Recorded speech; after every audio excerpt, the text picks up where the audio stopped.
ভাইয়ের জন্য দোয়া কামনা করে উসমান হাদি ভাই দ্রুত সুস্থ আমাদের মাঝে ফিরে আসুক, সেই দোয়া করে আমাদের কথা শেষ করছি।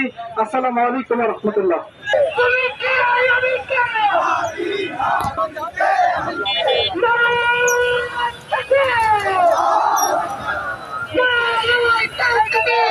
Yeah.